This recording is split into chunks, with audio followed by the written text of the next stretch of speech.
Maogtahay in gabadhan lagu magacaabo Maria waana gabadha kaliya ee ku jirta sawirkan oo ay ku jiraan saynisahanadii waaweynaa sida Albert Einstein waxayna gabadhan 2 jeer ku guuleysatay jaa'isadda Nobel Peace Prize. Maogtahay in duuliyaha diyaaradda iyo caawiyihiisuba ay cunaan oo isticmaalaan 2 cunto oo kala duwan si looga fogaado inay hal mar wada xanuunsadaan. Maogtahay in ardayda ka soo jeeda dalka China ay ku mutaysan karaan 7 sano xabsiya haddii ay qishaan imtixaanka.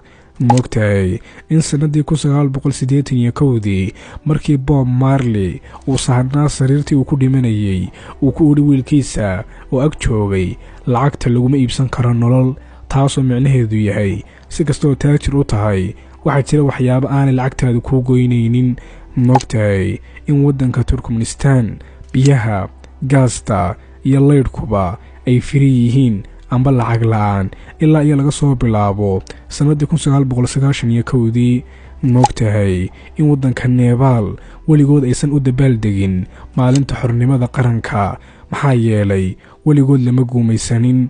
Maogtahay in xayawaanka loo yaqaan shrimpiska wadnihiisu ku yaala madaxiisa. Maogtahay in bani aadamka maqaarkooda bakteeriyada ku nooli ay ka badan tahay dhammaan dadka adduunka ku nool oo dhan.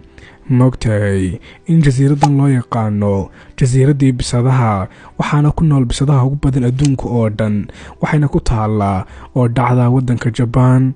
Maogtahay in meelo ka mid ah dhulka Antarctica oo ah cirifyada adduunka aysan roob ku di'in in ka badan 2 milyan oo sano. haddaba daawade haddaad tahay ruux maskax badan ka shaqeeyo xal su'aashan jawaabteedana qaybta kommentiga hoose iigu sheeg.